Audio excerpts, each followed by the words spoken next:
Hello and welcome back to my channel.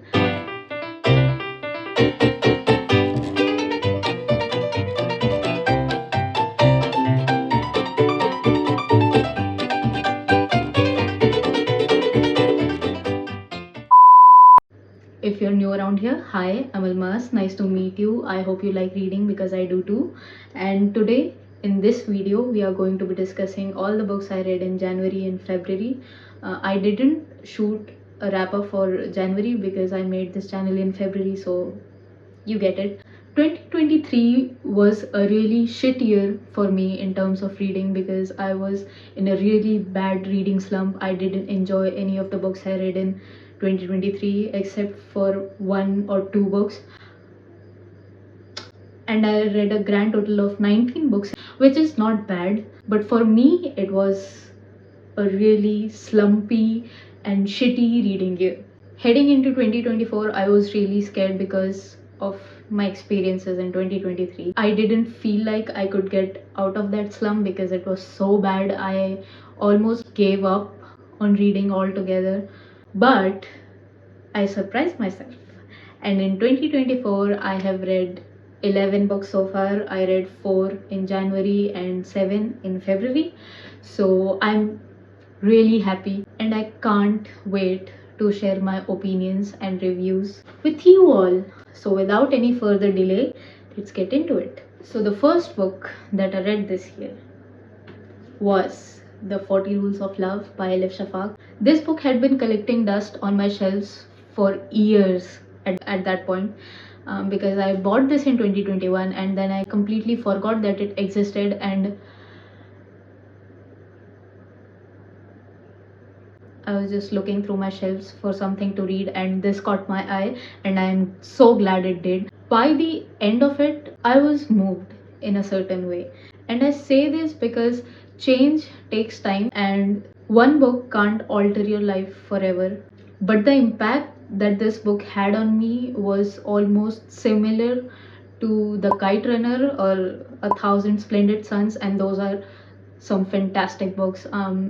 I never thought that I would get that same feeling I got from those books. I didn't get the same feeling from this book, but it was very close to those books. It gave me the same gut wrenching yet soothing feeling I would get in a Khalid Hosseini book, and I didn't know I was craving that until I read this book. The story follows Ella, a woman in her mid 40s with 3 children and a husband she doesn't love anymore, or maybe she never did, and she works at a publishing house, and one day she receives an arc of a book that she has to write a report on, and that book ends up changing her life forever. It's her quest for love and what it means to love someone, not be afraid of it. This book also has that trope where there is a book inside this book and we are following two different stories simultaneously. So if you don't like that trope, I'd still highly suggest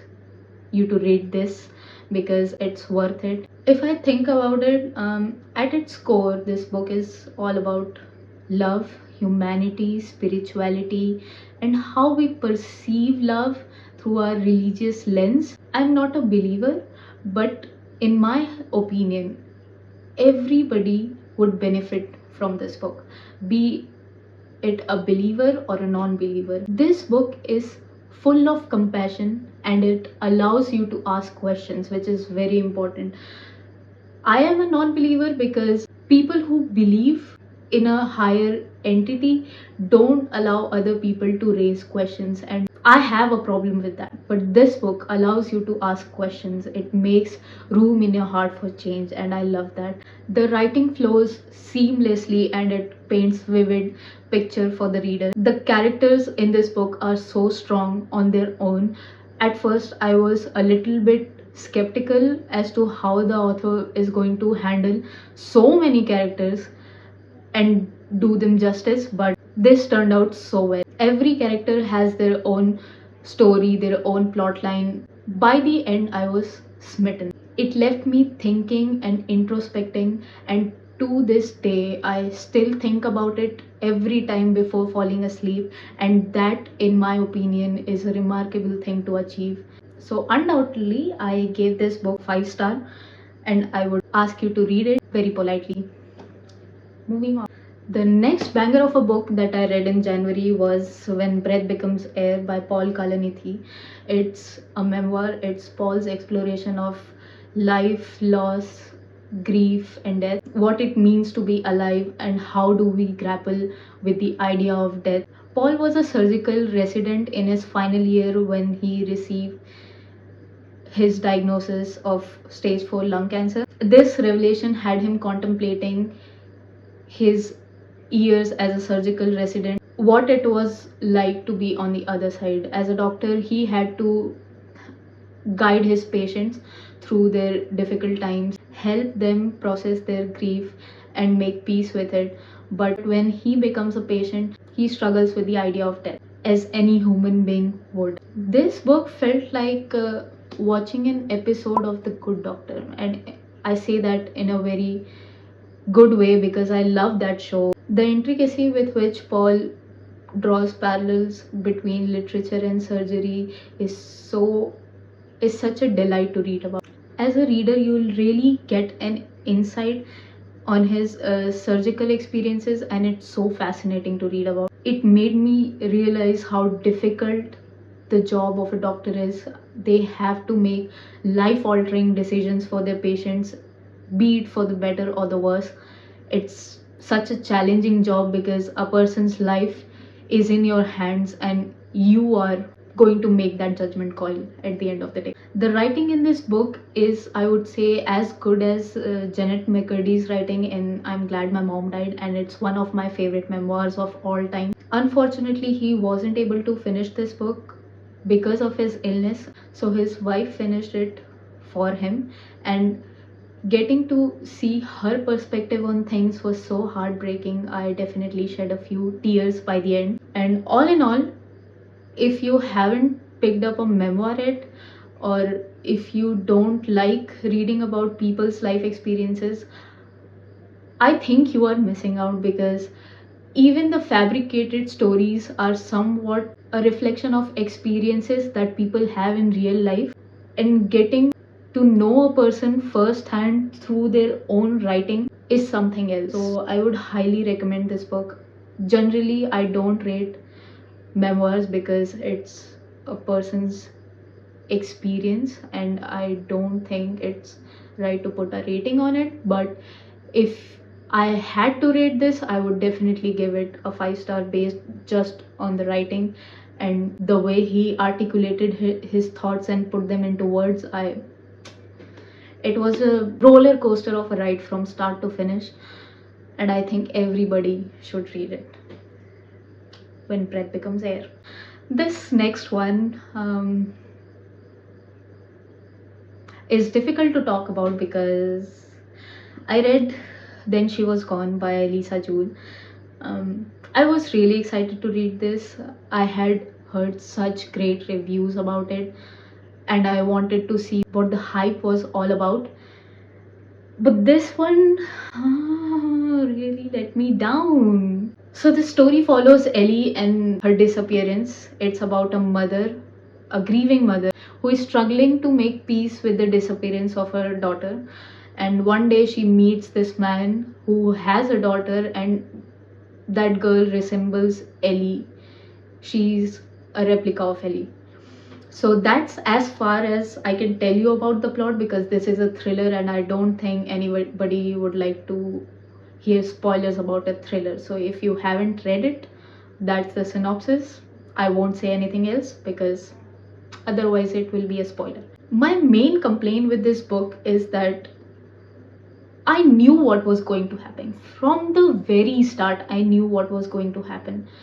But I didn't expect things to turn out exactly like I imagined. I was expecting a plot twist because this is a thriller and thrillers are supposed to have a plot twist. The characters were unlikable.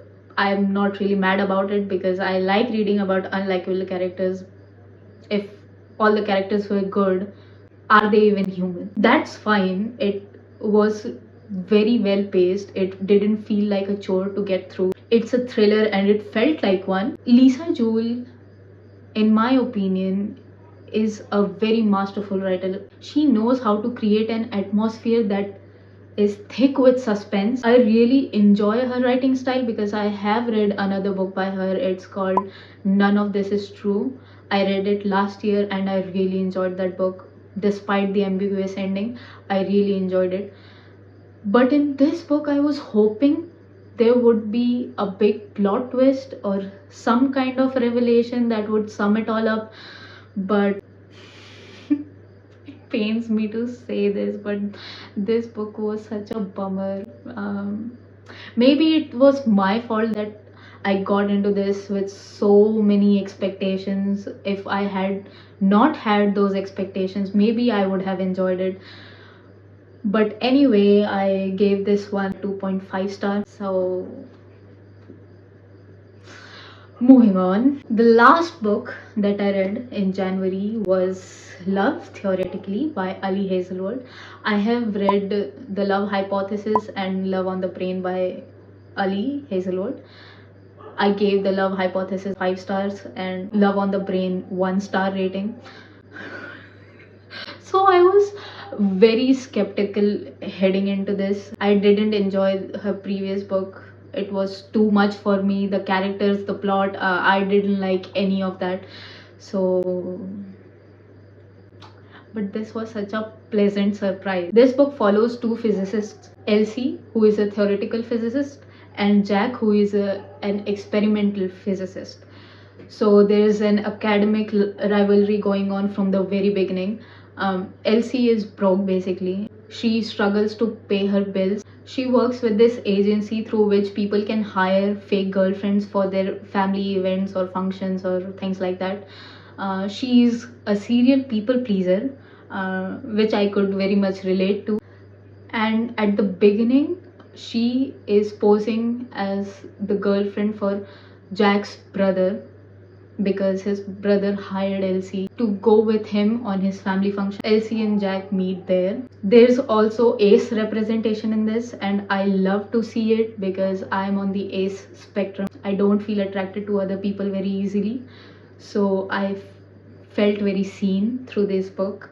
And I think this is the most STEM heavy book Ali Hazelwood has ever written, because although The Love Hypothesis was also heavy on the STEM part, Love on the Brain not so much, but this is the most heavy one, I think. And that's also a reason why I love this so much, because standard rom-com novels lack that depth for me.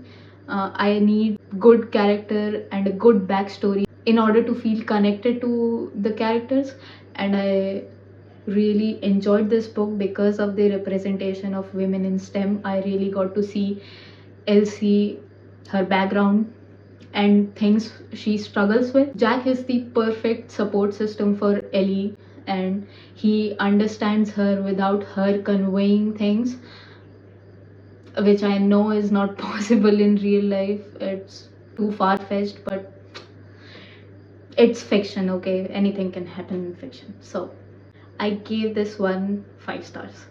Moving on to my February reads. February started out really slow for me because I had read so many good books in January. I didn't feel like reading anything in February, at least at the start of February. So it started really slow, and I was thinking, what should I read? If I should pick up another thriller, or if I should pick up another rom-com and whatnot. Ultimately, I settled on this, a sci-fi book.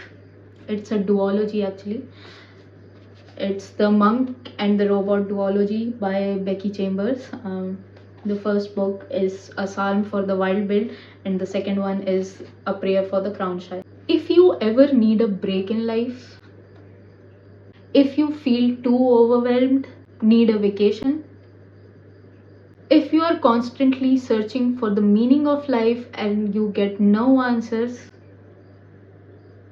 this book felt like such a breath of fresh air, because I have had moments like this in my life where I felt like my life is meaningless and I am headed nowhere, especially last year. So reading this book had me pretty emotional. It's not always easy to talk about these things, but this book made me feel so much better about what I was going through. And in this book, we venture into the wilderness with our two companions, Dex, who is a tea vendor, and Moscap, who is a robot. So, at the starting of the book, it is established that the robots have left the civilization for the humans and they have headed into the wilderness to explore it. And it's a book that has zero plot, it's just vibe. This book felt like a warm hug on a rainy day, and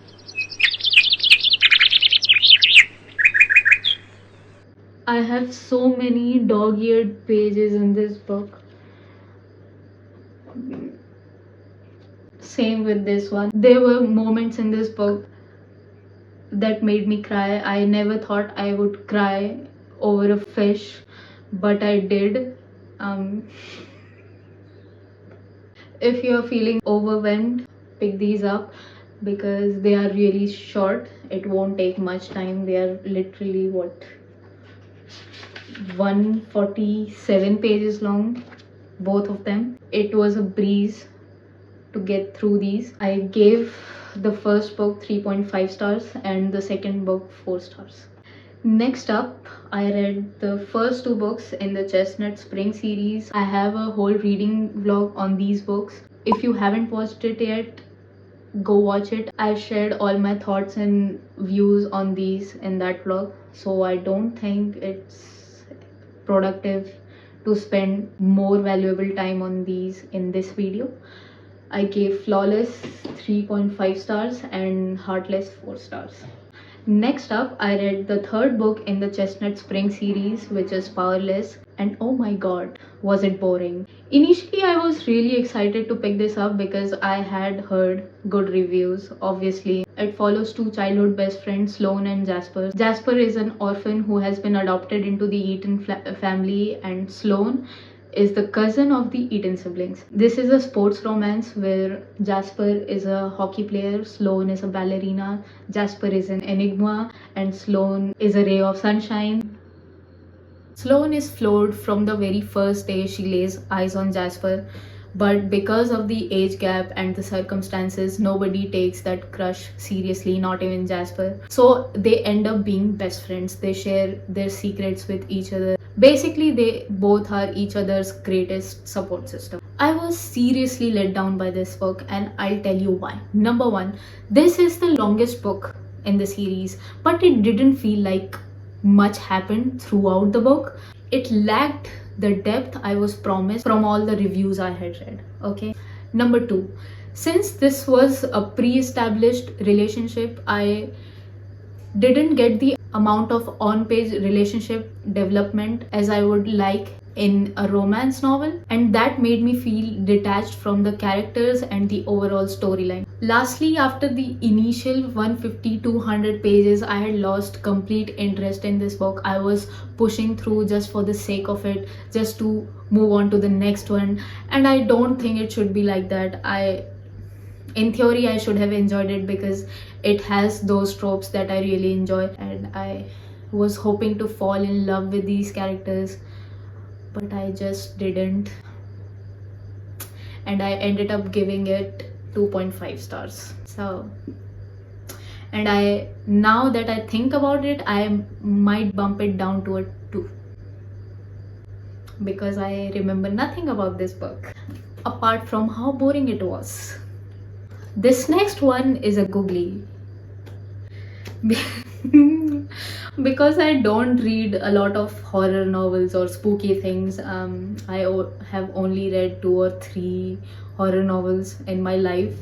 So next up, I read Ghosts of the Silent Hills by Anita Krishan. This is a short story collection, and apparently all of those stories are based on true incidents. This book felt so nostalgic because as a kid I loved hearing ghost stories from my grandmother and my other family members.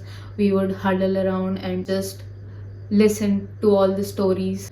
As I said, I have read a few horror novels, and I have read The Shining, It, but none of those felt like this one because it has a distinct style of storytelling that I really gelled with. The scenic descriptions are so good.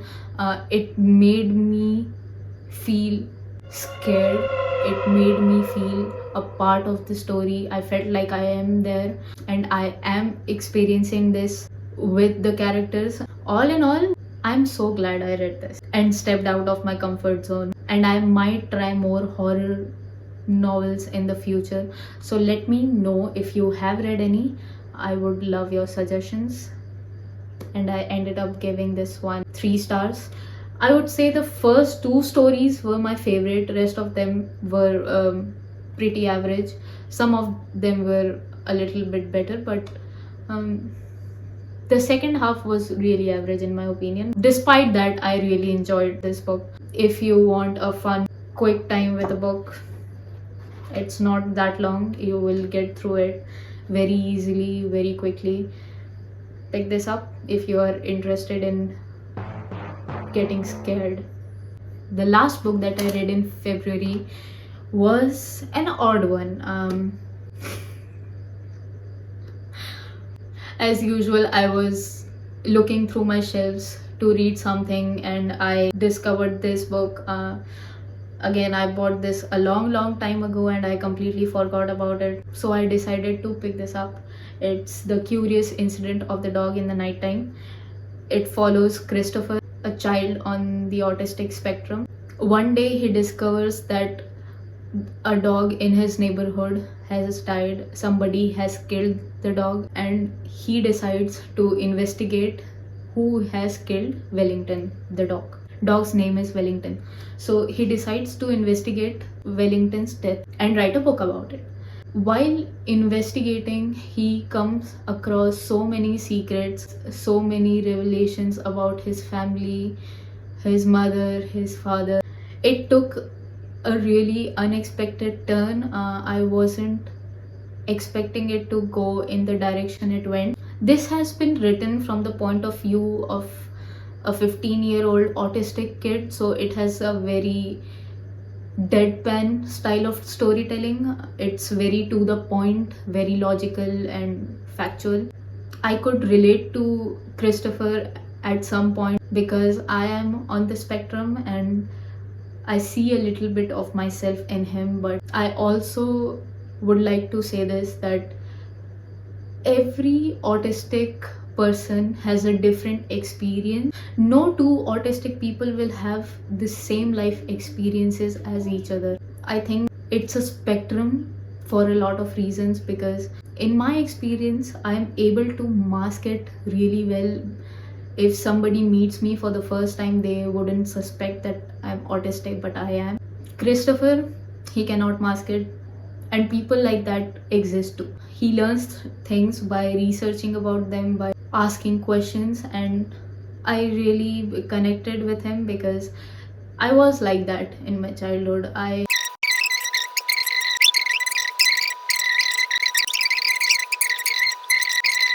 So that's why I can mask it really well. Christopher can't, and that shows. So if you are reading this, you'll get an insight on what autism can be like for a person. One thing that really stuck with me is that Christopher roams around with a Swiss Army knife in his pocket as a means for self-defense. And as a kid, I won't say I was aggressive, but I didn't like people invading my personal space. So I would hit them if they would invade that space. And my mother had to hear a lot of complaints because of that. Children in my class would come to her and tell her that your daughter is very aggressive and she beats us up. I can relate to that because I don't like people invading my personal space. I get very defensive over it. With time and a lot of patience, I had to learn to let things go. It still takes a lot of patience from my side to let that go, but I'm getting better at it. But coming back to the book, I gave this one 3 stars. I really enjoyed my time with it. It was good for what it was. Would I recommend to everybody? Maybe. If the deadpan style of storytelling is your cup of tea, go for it. You'll really enjoy it and you'll get a different perspective on life. Maybe it will end up changing your life, who knows. So with that, we have come to the end of this video. I hope you enjoyed it. If you have read any of these books, I would really love to hear your opinions and thoughts. If you haven't, then please read the ones I have suggested. I think they're really good. And that's it for now, and I'll see you in the next one. Bye. Sloan is a hockey player